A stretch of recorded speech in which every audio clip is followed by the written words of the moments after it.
Então, pessoal, meu nome é Lívia Nicolini e vamos continuar falando sobre os padrões de herança, dependendo em qual cromossomo sexual do par sexual o gene em questão tiver ligado.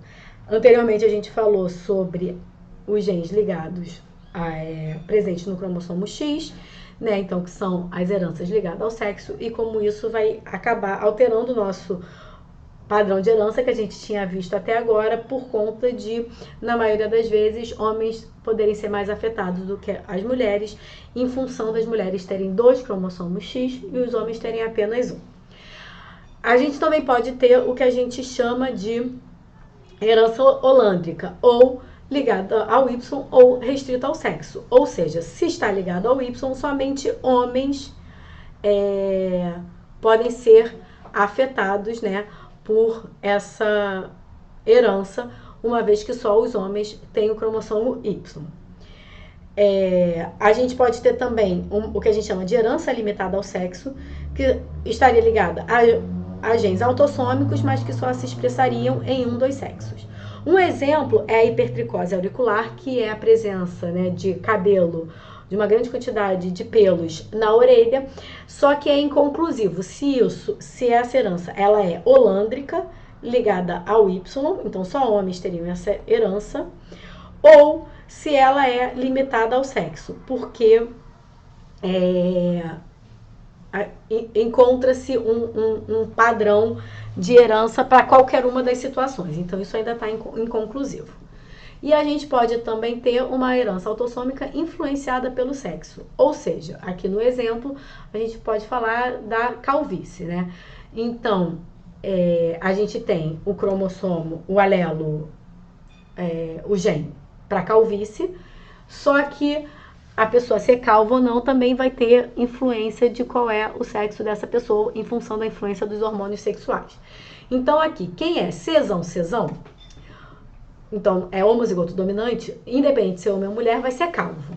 Quem é heterozigoto, se for homem, vai ser calvo, se for mulher, é não calva, e quem é homozigoto recessivo é não calvo. Ou seja, aqui nos heterozigotos, ser calvo ou não, apesar de ter o mesmo genótipo, vai estar relacionada com sexo em função da influência dos hormônios sexuais, tá?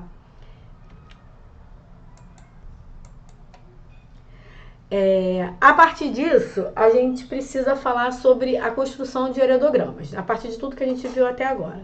Por quê? O heredograma funciona como uma árvore, né, da família, uma árvore dos cruzamentos, e ela ajuda muito na visualização de padrões de herança. Então a gente tem aqui uma legenda, né, dos principais símbolos utilizados. Então a gente vai ter sempre quadradinho quando a gente estiver falando do indivíduo masculino, bolinha quando for do indivíduo feminino, um losango quando for do sexo indefinido. 1, 2 e 3 em romanos significa a geração, e 1, 2 e 3 e 4, 5 em arábico são os filhos, ok? Daquela geração anterior. Então, se eu falo o indivíduo 3, 1, eu estou falando desse indivíduo aqui. É a geração 3, o indivíduo 1, tá? Normalmente eu pinto quando eu quero dizer que é afetado pela característica em questão. Quando eu pinto metadezinha, porque eu já sei que o indivíduo é heterozigoto, para um caráter autossômico. Tracinho contínuo é um casamento. Tracinho pontilhado, né? O pontilhado é um casamento extramarital. Quando eu coloco esse símbolo aqui é porque aconteceu um divórcio. Acasalamento consanguíneo, ou que acontece entre indivíduos de uma mesma família. Assim, eu indico que eu tenho gêmeos monozigóticos, né? Então, de um mesmo pai, uma mesma mãe, eu tenho nascimento de gêmeos, mas quando eles estão ligados aqui é porque são gêmeos monozigóticos, e sem ligação são gêmeos dizigóticos, ou seja, formados a partir de 2 óvulos e 2 espermatozoides. Então, aqui, quando eu quero, às vezes, eu posso, a partir de um heredograma, conseguir imaginar qual é o padrão de herança. Então, vamos ver alguns exemplos. Quando eu tenho uma herança autossômica dominante, normalmente, como ela é dominante, basta eu ter um alelo que aquele fenótipo vai se expressar. Então, em padrões de heranças autossômicas dominantes, eu não vou ter muita distinção entre homens e mulheres que serão afetados, né? Não vai ter um sexo sendo mais afetado do que o outro, e normalmente não pula a geração, porque basta que eu tenha um alelo e essa característica vai ser expressa. Já quando eu falo de uma herança autossômica recessiva, por ser autossômica também não vai ter uma diferença no padrão de herança entre homens e mulheres, mas sendo recessiva, normalmente ela não afeta tantos indivíduos assim e ela pula gerações, ou fica escondido nos parentais e aparece na prole. Então aqui, por exemplo, esses pais eles não são afetados, mas teve um filho afetado. Então provavelmente não, com certeza, eles eram heterozigotos e esse filho então ele é recessivo, ok? E aí esse filho casa com alguém que não é afetado, pode ser homozigoto ou heterozigoto, e tem filhos que não são afetados. Mas esse filho tem um filho afetado, então com certeza esse filho ele é heterozigoto, até porque ele recebeu o alelo recessivo aqui desse pai, tá?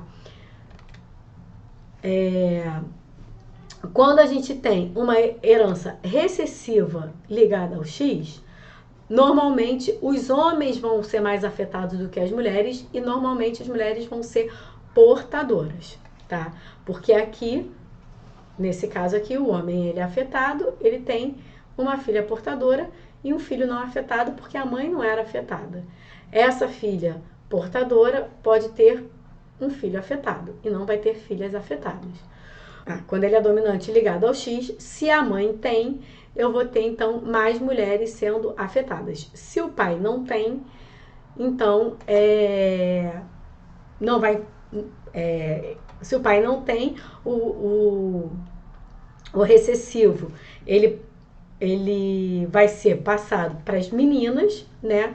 E se o pai fosse afetado numa herança dominante ligada ao X, aí necessariamente todas as filhas seriam afetadas por conta de receber o dominante do pai, tá? Então aqui mais outros exemplos desse padrão de herança ligado ao cromossomo X. Quando é restrito ao sexo, ou seja, presente somente no cromossomo Y, somente os filhos serão afetados se, né, o pai tiver o gene em questão. Então, para a gente finalizar essa parte de herança ligada ao sexo, vou mostrar aqui uma questão para a gente discutir. No heredograma a seguir, ocorrem dois meninos hemofílicos. Então, se os meninos são hemofílicos, eles são X, Hzinho, Y. A hemofilia tem herança recessiva ligada ao X.